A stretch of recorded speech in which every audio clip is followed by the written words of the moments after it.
Welcome to the channel, welcome to the channel, welcome to the channel, yeah. Greetings and salutations. Today is today, and I'm having a hard time transitioning from my car to the house. So I thought that I would just talk at you, okay? So I am at a point where I have all of these video ideas. I don't have the energy to do any of them because they require a lot of writing and info gathering and all stuff. And trying to figure out, as a part-time booktuber, what do I want my content to look like? Does anybody care? Probably not, just me. And I was getting stuff ready for the coming month, doing my monthly reset of, okay, what am I going to read in May? What are our goals? What am I trying to accomplish this month? Because I'm always going to be reading. It's my hyperfixation. It's my hobby. So I'm going to be reading regardless. But sometimes I like to kind of direct where I go and what I'm doing and how I'm doing it and whatever. So May in America is Asian American Pacific Islander Heritage Month. And I understand that, in this world, we want to cancel all those. We don't want to highlight diversity. We don't want to do any of that stuff anymore.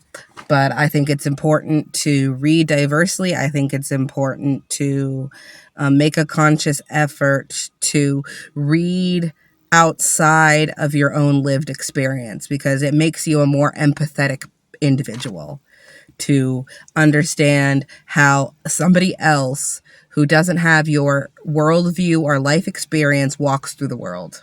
But whatever. And I've been just scrolling and through, Bookstagram, Booktube. I don't have TikTok because I'm too old for that. But I'm just seeing a lot of things that bother me. And a lot of times I take to my booktube part of my channel when I have an issue with something, or when I'm mad or something like that, or if something bothers me, because you can get, if you're looking for hype, super aesthetic booktube content, this ain't it. We're not doing book hauls. We're not, and even I want to do here are my Q2 anticipated reads. Here are some book recommendations, all these things. But I can't really wrap my brain around any of those things unless I kind of get some of my hot takes or my whatever feelings out and just kind of rant. So in my kind of goal for May, I want to read mostly Asian books, and not just East Asian, West Asian, all of the, so I want to not hit as many countries as possible, but I definitely want to broaden my horizons on, what I want to read for the Asian readathon. It's a readathon that's hosted by with Cindy. She's amazing. I've been doing the Asian readathon for 4 years. And when I was trying to get my TBR, which I don't even, my pile of possibilities, it just got me thinking on something I've been seeing most recently in performative allyship. That's the main kind of discussion of this video, because I've been scrolling, trying to find, recommendations, and just doing my due diligence of making sure I have, all the corners of, as much as possible of all the different types, because Asian isn't just Japanese and Chinese, or Korean even. I have an Armenian book on my list. I have, India, Philippines. I have a Malaysian book. I have, Hawaiian. I'm trying to go all the way, in all the different subcategories of what Asian is. And I was, scrolling and I just see, because the most recent movie that came out that's like getting all the buzz is Sinners, right? So Sinners, and it's done by the same director that did Black Panther and Creed and all of these really, really black, really, really successful movies that are like unapologetically black, and they're like blowing people out of the water. Ryan Coogler doesn't really whitewash his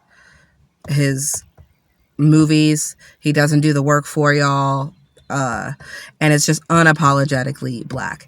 And what I've seen is, because it's so popular, I see a lot of, reels and videos that are coming out that, oh, if you liked Sinners, read these books. And there were so many of them. And like, you can tell when it comes from a creator that reads diversely and when it doesn't.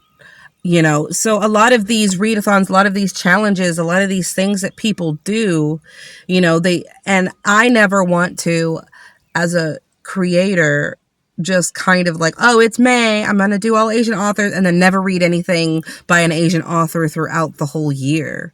That's performative to me. And I do see a lot of content that's swirling around, and it just feels very performative, because you see all the books in the background, and let's be honest, it's mostly a whole bunch of non-minorities doing this. White people. Just a whole bunch of white people just going on the internet. Oh, if you like Sinners, read these books. And it's like the most like,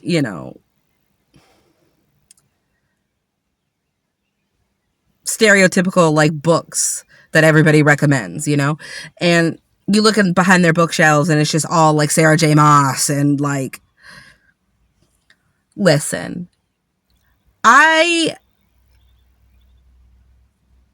allies are important. Like I said, I think if it comes from a honest, authentic place,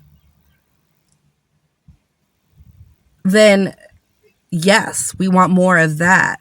But just because there is a popular movie, that is very, unapologetically whatever that minority is, right? Whether it be black or Asian or whatever.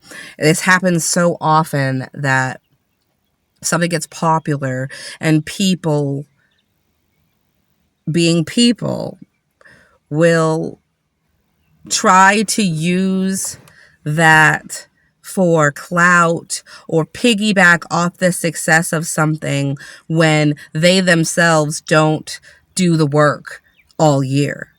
When they're, you're talking about fill in the blank, read trans books, read gay books, read, black books during Black History Month or whatever, whatever the case may be, and it just really kind of grinds my gears, because I don't know. I mean, I can tell when somebody is making a recommendation or, putting something and that's actually well thought out, that they actually did the research, the work, all of it, and it really kind of makes me a little upset that and this is happening a lot within the bookish community lately, because reading has become like popular, and there are a lot of like trending things that are happening within the bookish community, and it's like, oh, you don't actually like to read, do you? Going for very tropey things, or, just picking romantasy, or, what is really funny is like when I talk to other people who like to read, and we're all like, yeah, romantasy has always been around. Supernatural books that have a fantasy subplot, and it's just kind of become something else now. And a lot of the books that are coming out now that are marketed as romantasy are just plotless, and it's the same character. It's just the kind of, rinse, reuse, recycle, rinse, wash, rinse, repeat of kind of the same things just getting regurgitated.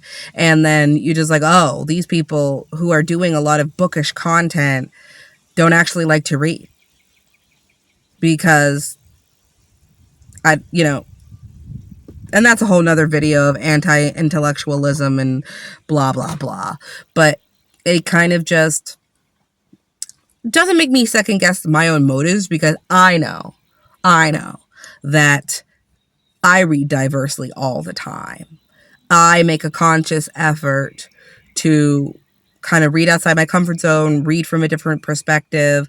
If you look at my stats, if I'm not like doing a challenge, my stats are all over the place.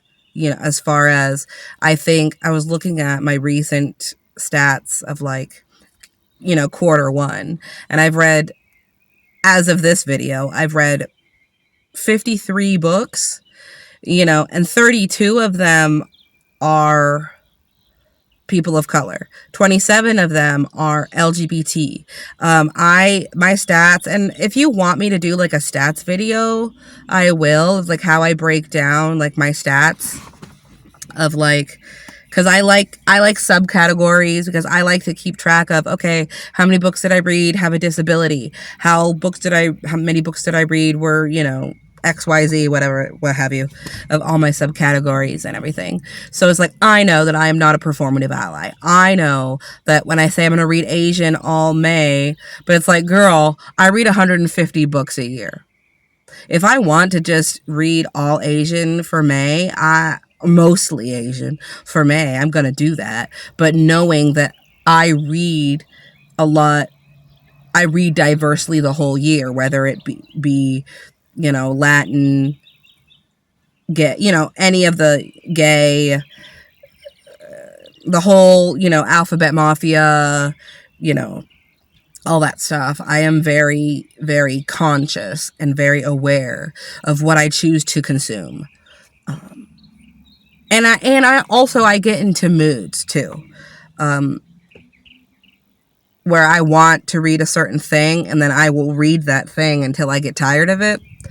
But if you look at it at like the global kind of yearly stats, you can see like how, but outside of that one like month that I am doing like a readathon to call attention to a certain group of individuals, I also read that group a lot outside of that one chunk.